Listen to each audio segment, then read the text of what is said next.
Hey there, how's it going? It's your favorite apostates. I am McKay. I'm Jordan. Jordan posted a photo on our Instagram. If you don't follow us, Go do that. go follow our Instagram of me in this lovely 12 to 18 month old child's Halloween costume.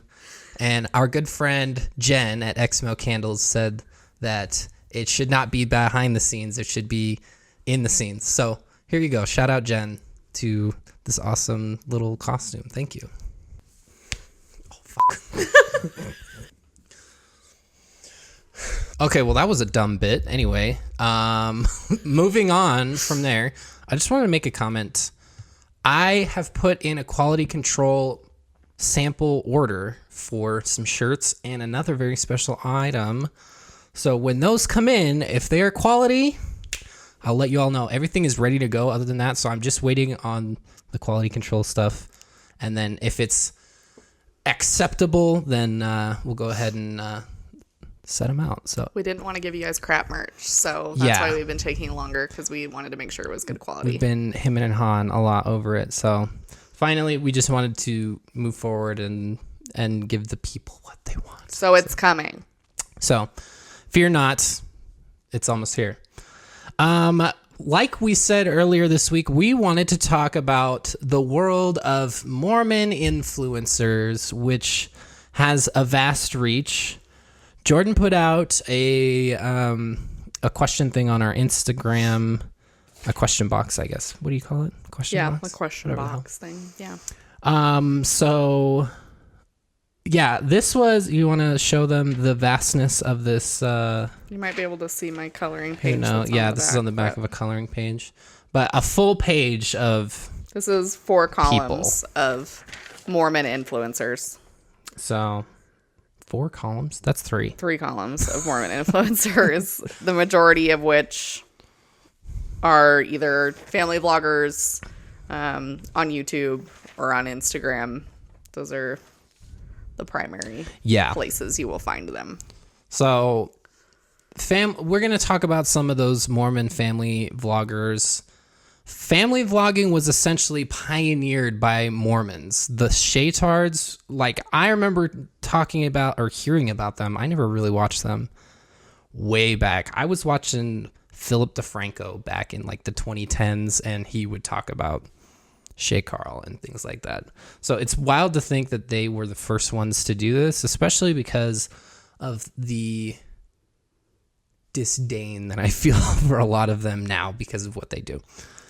So they're considered to be like, I hate to use the term pioneers within Mormon context. Pioneers. But they were, and they kind of started this whole domino effect of where we're at with Mormon family vloggers, because they initiated this whole thing, did not anticipate that it would blow up, and they've made presumably millions off of especially over and content. Even in the beginning, if they were so big, but like YouTube monetization was like really kind of an anomaly at that point. So they've seen it grow from what it was to what it is now, with some kind of blackout dates in there that we'll get to later. But so what I feel like what we want to do, there's like multiple moving parts to this. This is going to be like a multi-part series about Mormon influencers. Yeah. Because there's so damn many to get to, and we're not going to jump into all of them, but there are some ones that we do want to hit. So when it comes to like Mormon family vloggers on YouTube, everything centers around the Shaytards, because they were the ones that started everything. And then it kind of branched out from there. But before we jump into that, there's a few other things we wanted to talk about, which is why people watch family vloggers. Like, what's the reason? Why is it enticing? Why do people watch? Because these family vloggers get millions of views. Crazy amounts of views. Crazy amounts of views over really simple things that are not at all complex. And when I say crazy amounts of views, I mean like for a non-corporate YouTube channel, because like on music videos, they get like billions of views. That doesn't count. We're talking about, we have a camera and we have Final Cut Pro on our computer and we upload music or YouTube videos. 12 million views for something like that is unreal. Yeah. But Jordan Get put money off of that. Yeah, Jordan put out a an Instagram question box again, asking people why. And before today, I was like, why do people watch this shit? Honestly, to me, it's like weird, and there's a lot. We'll talk more about why I don't like it, but So this was eye opening for me at the very least. there's a few things here. So, because for like transparency, neither of us ever watched family vloggers. Never. Like, I knew of the Shaytards, I never watched it. So we come from no background of any type of experience with any family vloggers. So when we started YouTube and started saying this shit because of our collaboration with Josh from the Dad Challenge podcast, this was all very bizarre and eye-opening. So there are some common threads for those of you that followed us on Instagram that shared some things. Some of the common ones were the fact that these family vloggers have so many kids, like upwards of 8, 9, 10, 11 kids in a single house. And so there was a lot of curiosity that stemmed from how are these parents taking care of all of these kids in one house, and how does that work? So there was a lot of curiosity about that. Another thing that I had considered but did not think would be that popular is those of us who had adverse childhood experiences who are watching these family vloggers, as someone put it, vicariously reliving the days when, like, That they never had. that I never had with my family, and that, you know, the supportive parents that I never had, or what a functional family looked like. And so that's an interesting aspect of this for a lot of people. Yeah. So the other super common one was a lot of you were like very vulnerable. We're like, I was in a place in my life that I was lonely.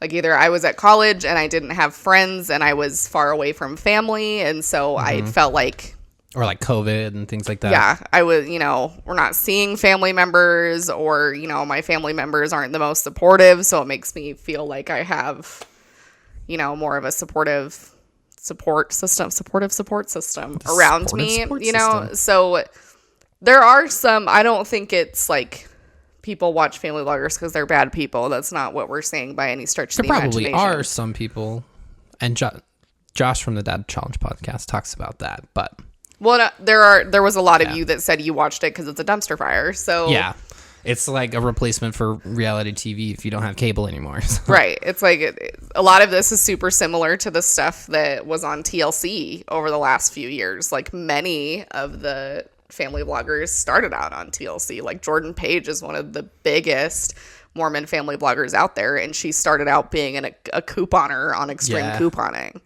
So TLC holds a lot of weight. So if you're like a TLC fan, I can see why family vlogging would probably appeal to you.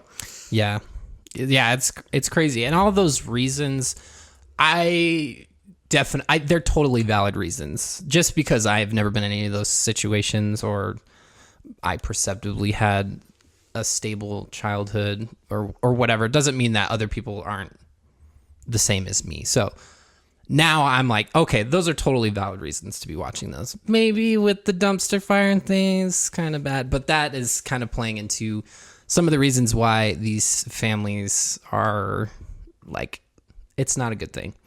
Before we get there, I wanted to mention, with the dynamic in Mormonism, the Mormon church loves an organic ad campaign.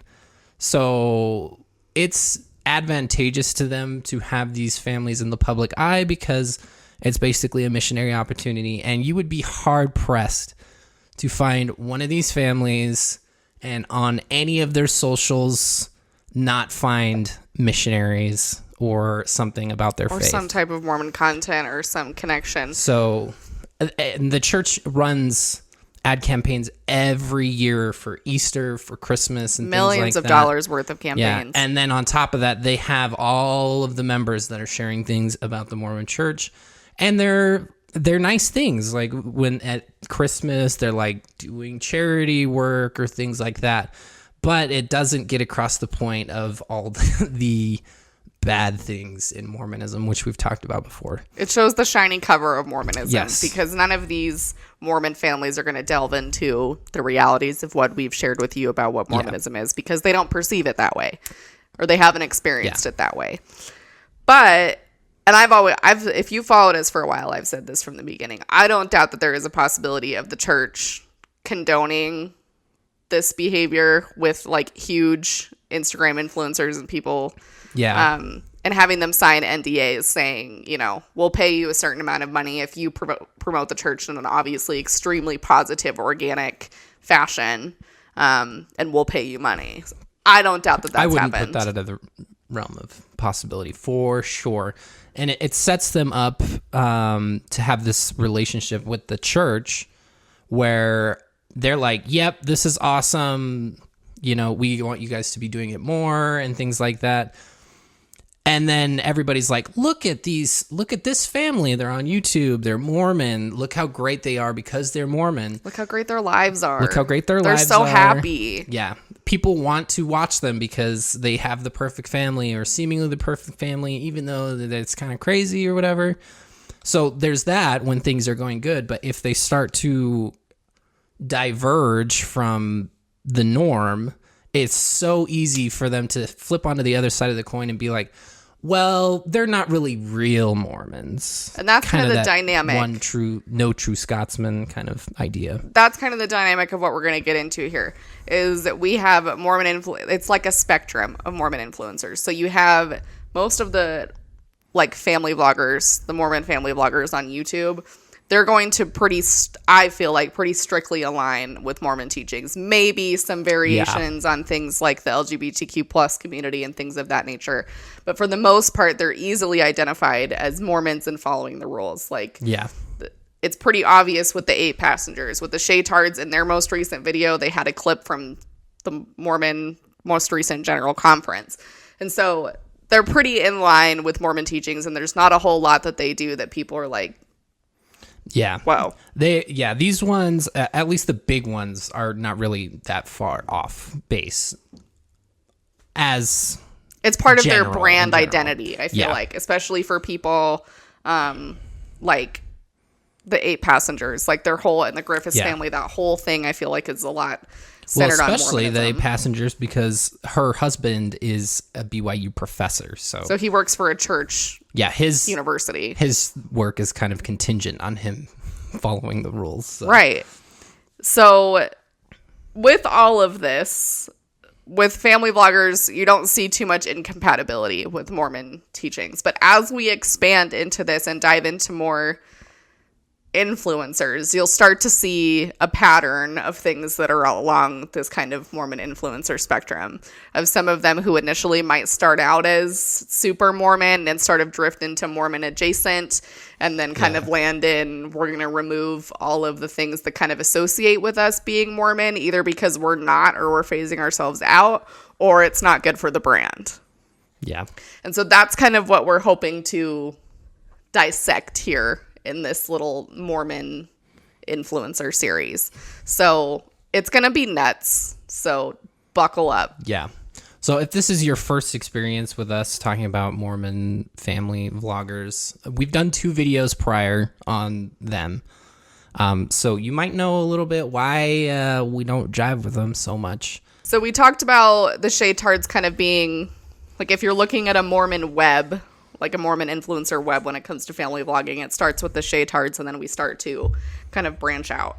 And so one of the biggest with us, I feel like, that stands out to us is the whole Griffiths fam 8 passenger empire that exists. Yeah, so for those who are, I had to check on this because I didn't really understand the extent of it. I knew a couple of them were related, but like this whole family, they all do family vlogging. They all have channels with over, let's see, the lowest number of subscribers that they have is 63,000 subscribers. And then all the way up to 8 passengers with 2.3 million subscribers. So that's at least 2.3 million people that are exposed to this family and to Mormonism and follow along with them. Well, and they're all different. Could be upwards of that. And you might we talked about this when we were creating this video, is a lot of them have unique viewership that's not just one next to the like one because they watch the other one. So it's interesting because your experience and your exposure to Mormonism and watching these families, even though they're all kind of the same and they're all this big family empire, your exposure to Mormonism and what it looks like for each of them is likely going to look different. Yeah. But you can also expect a lot of overlap because especially in that family, all of them were raised by the same parents. Right. So then really the only changing and dynamic is who they married. Mm-hmm. And they all grew up in Utah, so it's not like there's really that much diversity in the experience when you grow up in Utah Valley. Well, and A passengers take family, if you know them or if you've watched their stuff, you know they take family vlogging so seriously. With millions of subscribers, they're making substantial amounts of money. But we have a whole video we'll link to A passenger stuff because they're inappropriate. They exploit their children, they exploit their daughters. Like there's a whole lot of stuff that's happening with A passengers that's bad. But this is so ingrained in their whole family dynamic that when you think about their children, it would kind of be hard to escape this life of family vlogging if you wanted to, because your aunts do it, your uncles do it, your grandparents are in it. Like it would be hard to leave that lifestyle because this whole family is invested in this. Yeah. All I could think of is like you've got 5 different YouTube channels where everybody's vlogging. Can you imagine the fucking holidays when they're getting everybody's got a freaking camera and they're everybody's sticking talking it in everybody's face? Like I could not do that. Honestly, I can't even fathom anybody wanting to listen to us. So I'm like, that's too much. Hopefully they have a handle on it and they're like, yeah, maybe don't. Here's vlogging time. After that, we're all done. So anyway. Well, and this doesn't mean, and this you'll see this as we dive into this more, is despite this whole Mormon outward appearance, these people are not immune to scandals. Yeah. Like A passenger specifically, there was a whole abuse scandal surrounding what we feel like was and what a lot of people felt like was inappropriate behavior when they took away their son's bed as a punishment and sent him to a kind of sketchy camp. Troubled teen. Utah has a history with troubled teen industry, and it's unregulated. Yeah. And it's toxic and it's dangerous. And so he was sent to one of these camps in the wilderness where he'd slept on the ground for weeks at a time. And it was this whole thing. So I think this one was in Arizona or something. Arizona? New Mexico. It wasn't in Utah. I just remembered, but that's not that important. No, but that's kind of... Yeah. That's one of the things about A passengers that people are like... And it was a whole thing. Like, people started a petition to turn them into CPS. Like, it was a whole thing, and they've talked about it openly on their channel, and they don't seem to see a problem with it. Somebody correct me if I'm wrong, but I'm pretty sure they have not removed that video from their channel where they talked about it, because I'm pretty sure we watched it. They may have. Maybe they demonetized it. I'm not really sure, though. But it was up there, and they talked about it, and they didn't seem to have a problem with it. There was also the whole kindergarten thing when her daughter forgot her lunch. Yeah, and she wouldn't bring her lunch. Which, like, okay. If my 16-year-old was like, "Hey, I forgot my lunch today," and we'd been like, "Oh, I've reminded you 1,000 times." Yeah. So natural consequence is, you're gonna eat something at 3 when you get home because you forgot it, or you need to go out and get something. But when you have a 5 or 6-year-old who can't and the teacher calls you up and is like, "Hey, your kid forgot their lunch, you need to bring her something," and then Ruby's like, "No." Yeah, maybe this is not the hill to die on at this time. Because that looks shitty. I don't care if that's what you think it is. And P.S. teachers are mandated reporters. Yeah. So this is the kind of spicy dynamic of this, as much as, and this is why I don't think the church will ever fully endorse vlogging, especially specifically in this context, because while it does a lot of good for the church in a lot of ways, then things like this happen, and I can imagine from a marketing and a PR standpoint, that's like, shit. like that tanked because these people are so popular and this is going so wide scale now that everybody knows what they're doing. Like, is it typical that Mormons send their non-behaving teens to a sketchy camp in the wilderness so that they can behave? Like, is that normal Mormon behavior? So then you start making associations of things that might not necessarily be correlated, but that's what's happening. Yeah, so these are the kinds of things, and this is just what you end up seeing and hearing about the kind of child neglect or things like that. Examples being like Austin McBride. There was that one video where he forgot to cut him basically verbally abusing his wife and kids, being like, you guys need to get your shit together. We're doing this video. And then he just zens and they're like, turn it on. So that's something that people need to be aware of, that these videos, they want to show you like, this is raw. This is what we live. No person on the planet Earth is going to just shoot and upload. They're going to edit it to make sure that they look good. I mean, I do it. Mm-hmm. I want to make sure we look good. And all we clean up our bedroom. We kind of. So it's refined. It's not as raw as anybody will want to say it. And they'll use like emotions and things like that. But emotions aren't raw. It's just a normal part of life. So there's that. There's them, I mean, putting kids in risky situations or using them as clickbait and hospital visits and things like that, which money. I swear to God, every single one of these Mormon family vlogging channels has done some, we're in the hospital. Oh my God. Bullshit. Pull out the camera. The kid broke the foot. Oh my God. Put the camera down and help your kid. So that brings us to... Oh, wait. There's also their 8 passengers. I think it's their oldest. Their oldest daughter, Sherry, had her own YouTube channel and is going off to college. And she made a video saying that she wasn't going to do family vlogging anymore. And she kind of went into why. And it wasn't a total diss on her mom, but like we would have hoped. Like we were hoping for. But she did make some points that were like, I don't want to do this. Like, I'm going to college. I don't want to have to continue this dynamic in this channel because it just isn't for me. Yeah. And that's the problem as we dive more into this is, and we've talked about this before, we've talked about this with Josh on Dad Challenge podcast, is these kids aren't old enough to consent. These kids can't get informed consent because they don't know the ramifications of this process. Yeah. And so until they're 18, there's really no way out. And so they're forced into this kind of lifestyle that they might not even be interested in. Yeah. And if my mom was shoving a camera in my face all the time, I would be annoyed as hell. It just blows my mind because essentially what these families are doing is they're selling their kids' stories on the internet against their will for money. So for money. It doesn't make sense how people can be like, oh, spouting talking points about save our children, but yeah, let's just exploit them on the internet for money. We were looking at some of them and going through some of these family vloggers and stuff. I had never really stumbled upon Norp and South. Yikes. Get ready for that one. Video incoming. That one's going to be a whole one, especially because they have like a 9 or 10-year-old daughter who has Down syndrome.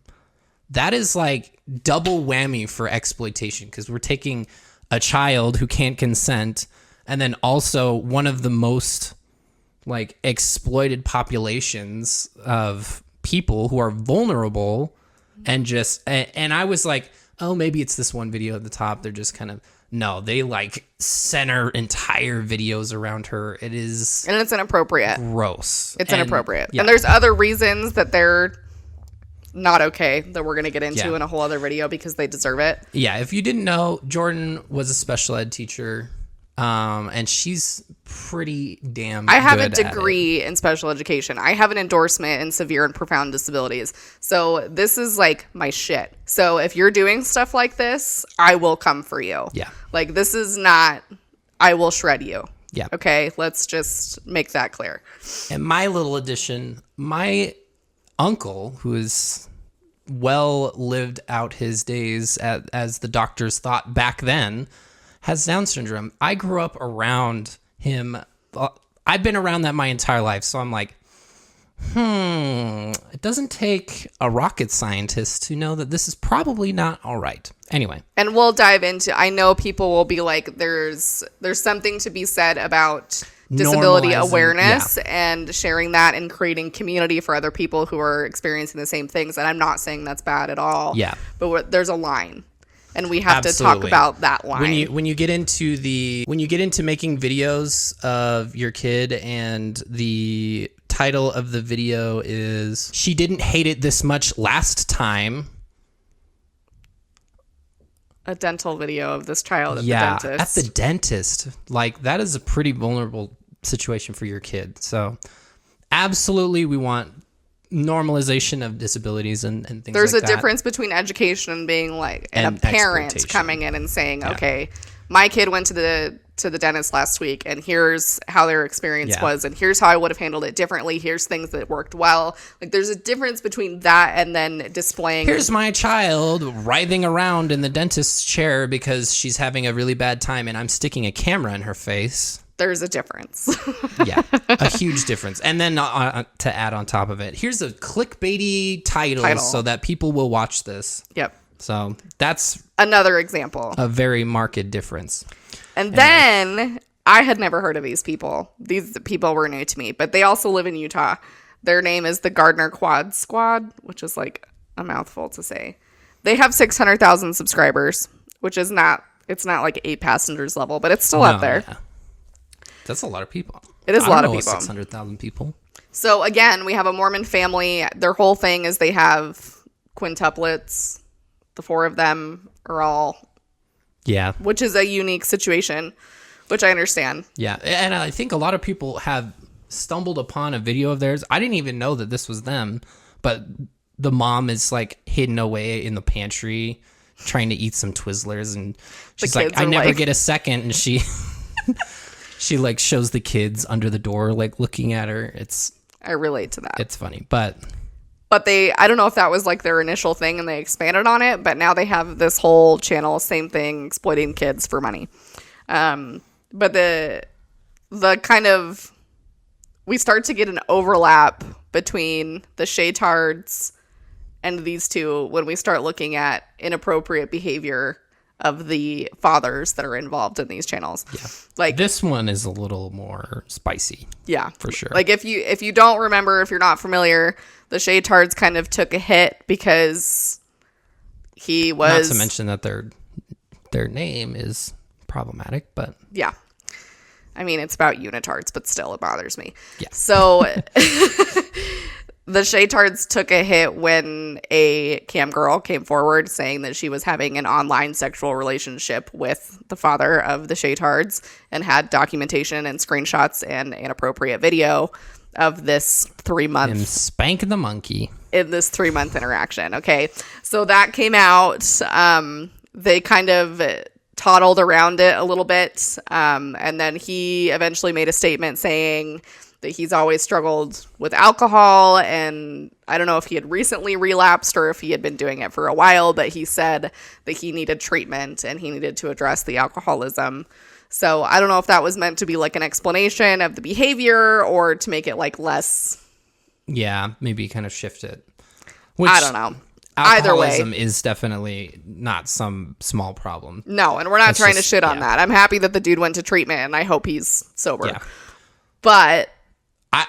I was shocked to find out that they were still uploading videos, that they bounced back from that. I thought that killed their channel. And mind you, shifting back to a Mormon context, you can't drink in the church. Yeah. You can't drink alcohol. That's a talk to your bishop sin.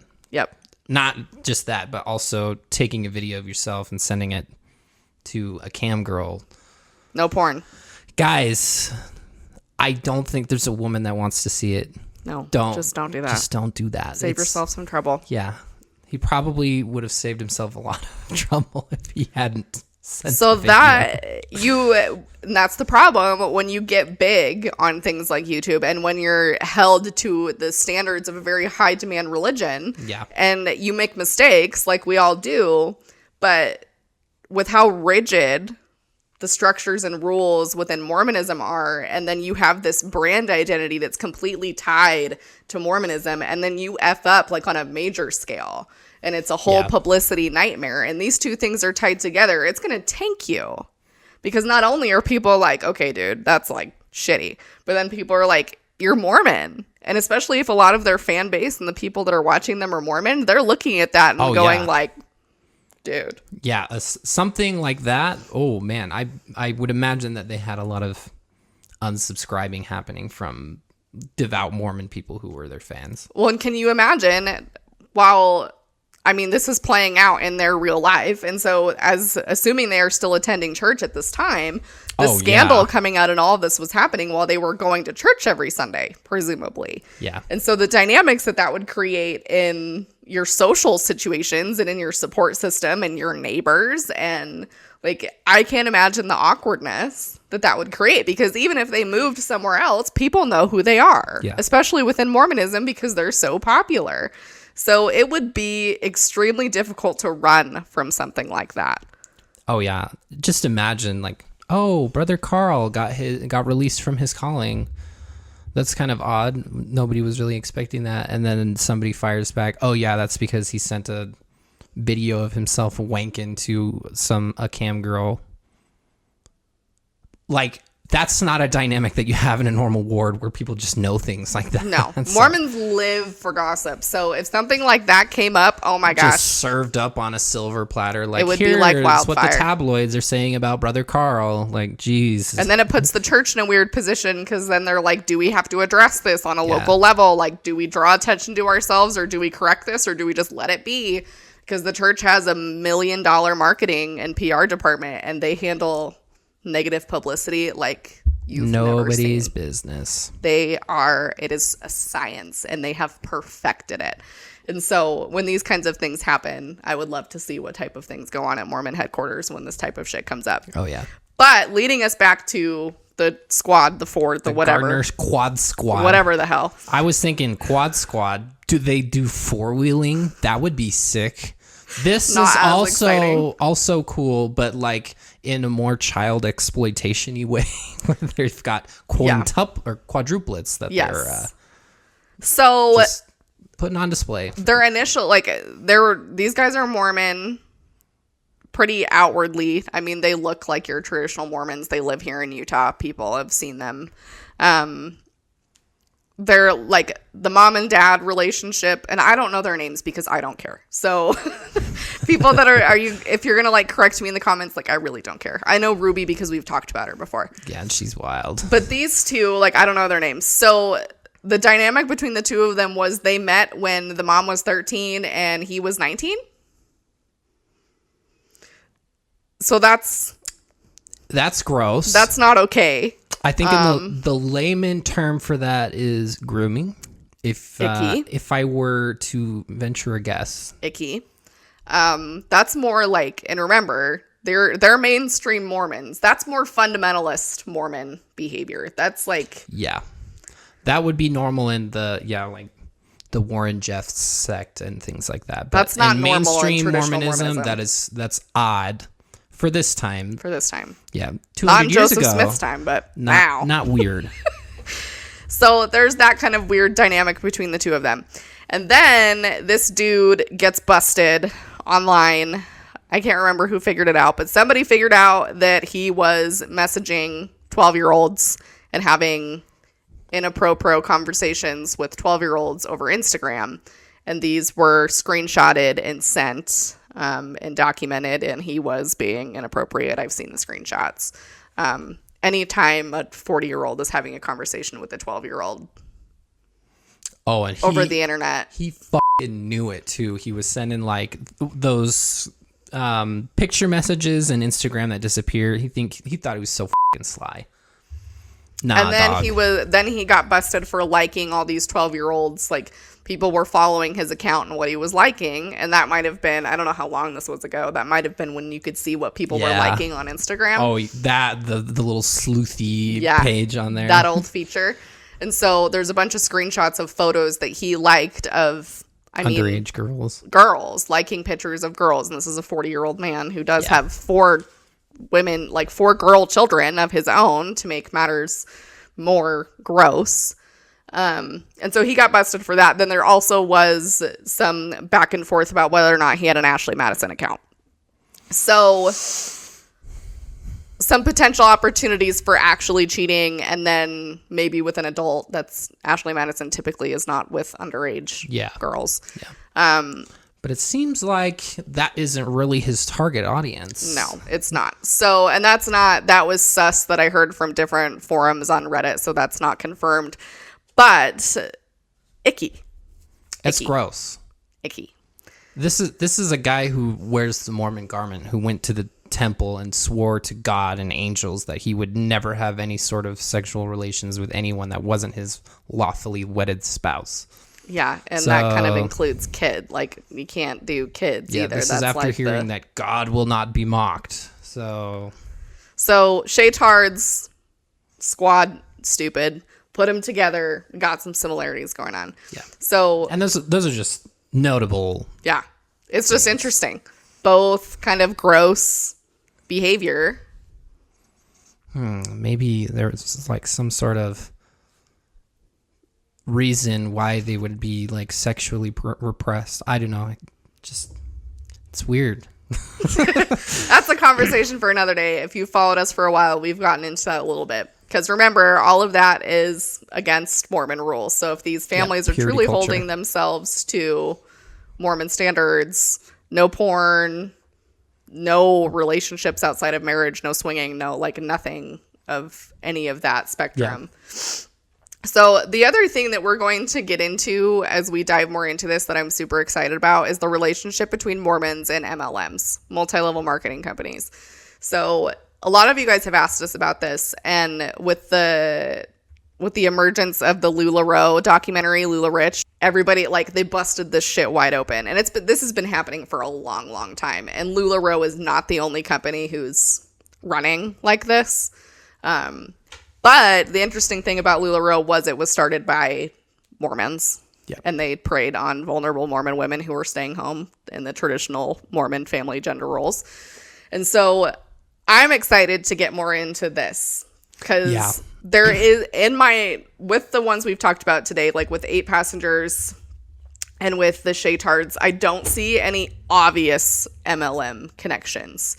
There might be some extended family around them, but I'm not seeing any like direct MLM behavior. And we could be wrong. We didn't look into that as much because it doesn't seem as prominent. So that's kind of the interesting thing here is, and we'll get to know this as we look more into this, but it appears to me that YouTube is like less MLM-y versus where they might not be promoting it on YouTube, but on Instagram, the Instagram Mormon influencers, that's a different story. Yeah.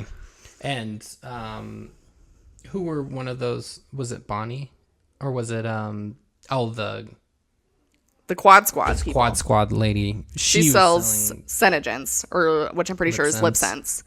And it sounds like she's like a distributor. It's in her Instagram bio. Like well, and that one makes sense because she's like a makeup artist. Yeah, I think she's an esthetician. So, but I mean, she can be an esthetician and make good money without being in an MLM. Yeah. But she's a master esthetician. You can make good money. But being in an MLM, it's easier if you've got a platform. She's got 4 small daughters at home, so she can be a boss babe at home and not have to go be an esthetician. That's way more. That's outside of the home. Yeah, way easier, especially if you can do YouTube at the same time. I think YouTube, the platform being very easy to monetize and things like that, it enables them to kind of stray away from that kind of behavior compared to Instagram, where you only really get like paid ad posts and things like that. So I think that's why people are less involved in that, because I mean, you have the YouTube ads, you can do your own ads that people contract you out for and things like that. So it's interesting because there's a push and pull between MLMs, because when you're making this much money off of YouTube or Instagram and you're bringing in a ton of money, I feel like MLMs are somewhat less enticing. But for some of them, it's more enticing, because within MLMs, the more money you make is based on your downline. And when you have a platform primarily of women who worship the ground you walk on, and you're like, hey, come be a part of my team and we love you and come get to connect with me on another level. And easy money, baby. it's easy money. And so that's kind of the push and pull of this, is they have the opportunity to take advantage of more people because of the size of their platform. Yeah. And they can promote it in a way that's like, you'll get to know me more because you'll be on my team. Yeah. And you take a meet and greet situation and then you capitalize off it with this company. yes. So there is definitely an intersection of Mormonism and MLMs that's very... And I mean, we can get more into that, but when you think about traditional Mormon gender roles, when women stay home and men primarily work, and women are looking, I mean, who doesn't want to make more money in their spare time? And if they can do it from home, that's super appealing for anyone. Yeah. And you've got 7 kids and you're barely scraping by on bills and you're looking for some way to take them to Disneyland because all their friends go to Disneyland and you get to sit your asses at home because you have 7 kids. Well, and I mean, it's really appealing to just feel normal through and some feel sort like of you're financial contributing. freedom. Feel like exactly, because in a lot of Mormon relationships, women don't work, and so to feel like you're bringing something financial to the table. Pieces to the table, Which is sad that any dynamic has to be like that. Where obviously, I'm not going to judge other people. And this doesn't apply to every single situation. And Mormons are going to come at me in the comments and be like, Mormons don't always do that. Now women work. And yes, things have changed as society has kind of progressed forward. But there's a lot of women, I would say the majority of women in our wards before we left the church did not work. So that is still the predominant. There's multiple conference talks about it. That's still the predominant narrative within Mormonism. So absolutely, we'll leave it at that. So get ready for more MLM content. If you haven't watched Lula Rich, it's worth the watch. It'll blow your mind. Another aspect of Mormon family vloggers that we wanted to talk about is their litigious nature with some of them. There are a few people that we haven't even dared talk about because of this. One of them being Jordan Page, because she has a management team and lawyer team and the girl a lot of money behind it. She is an empire. The woman has so much money. And I mean, I am never going to hate on people for getting that bag, but that woman has taken it and ran with it. And she is sitting on a pile of money so big, I don't even know if she knows what to do with it. But we won't cover any of her shit because she'll come for you, and she'll come for you quick. We've heard of people, and when you have a lot of money, you will use that and your lawyers to make a point. And we're not, we could cover her content and we would still be covered by fair use, but it would be this whole thing because they'd send us a cease and desist, and there's just this whole thing. And intimidation. I'm not interested in doing that. Like, we don't need that kind of stress in our lives. I don't like her. Yeah. So that's just, there you go. That's all you'll get from us about Jordan Page. We also, Not Enough Nelsons, we did a video about them, and we were a little spooked at first because a couple weeks after we posted the video, reacting to their video of them giving the birds and the bees to their 15-year-old adopted daughter in a public restaurant. I'm a while they snark recorded on that it. Shit. Yeah, they filed a report with YouTube trying to get our video taken down, citing that kids at her school saw that video and were bullying her over that.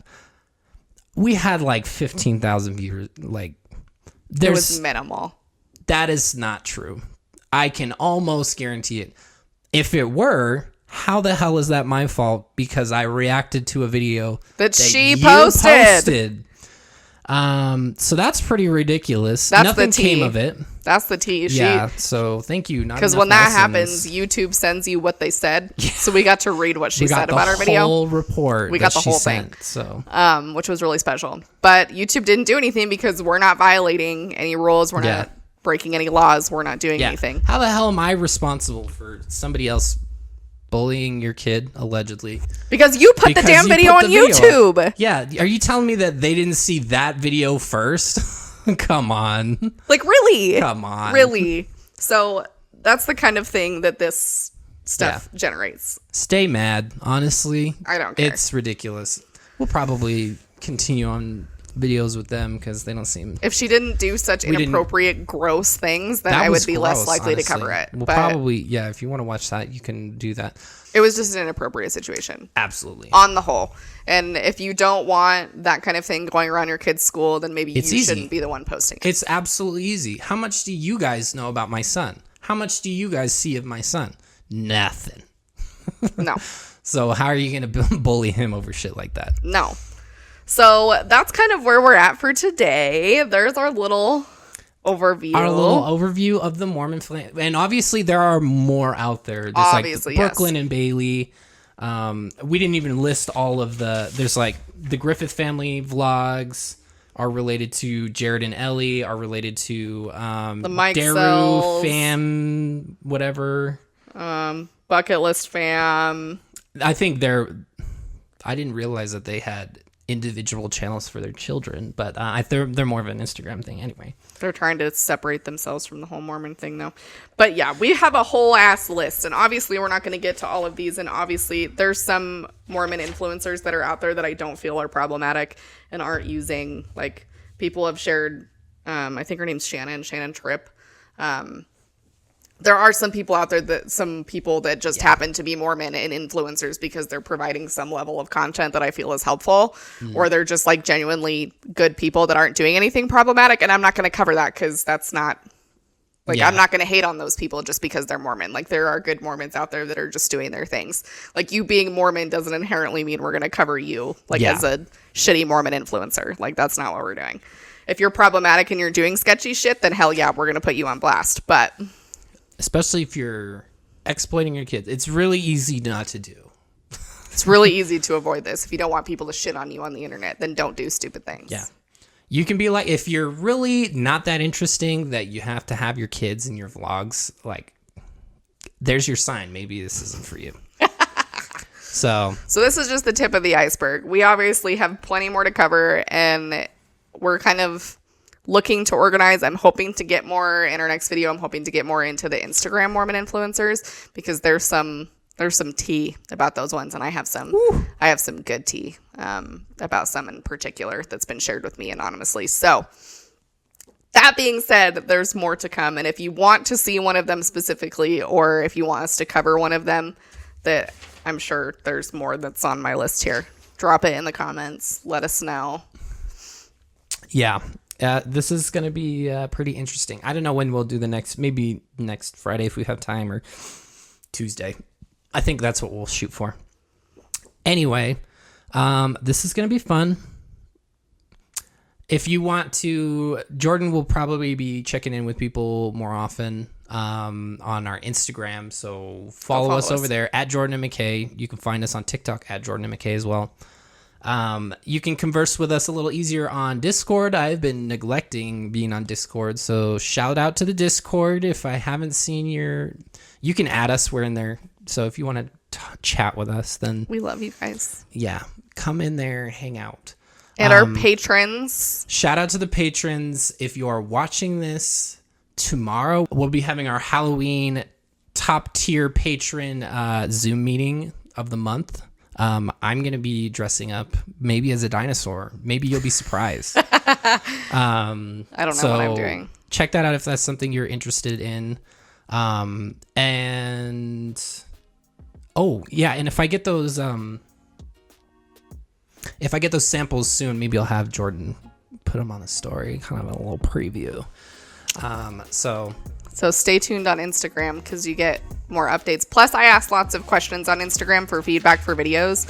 Like, a lot of the input that I get when we start these things is because I put in a question box and you guys give me like lots of information. So if you want to be part of that process, Instagram is the way to do it. Plus, I don't think we ever acknowledged that we hit 20K. Oh, yeah, we hit 20K. I wasn't planning on doing a giveaway at 20. Usually, like, we did 5, 10, 25 is the next major one in my mind. If So you're help going get us by to 25 US and we'll do some cool shit. currency standards. So 25, we'll probably, we'll figure something out to do. We're almost at 21. We're grateful for each and So- every single one of you, seriously. Every one of you are amazing. We thank all of our subscribers. You guys have gotten us to where we want to be. You're helping Jordan get through grad school and everything like that. So this is amazing. Other than that, thank you for watching. If you stuck around, you're awesome, and we'll see you next time.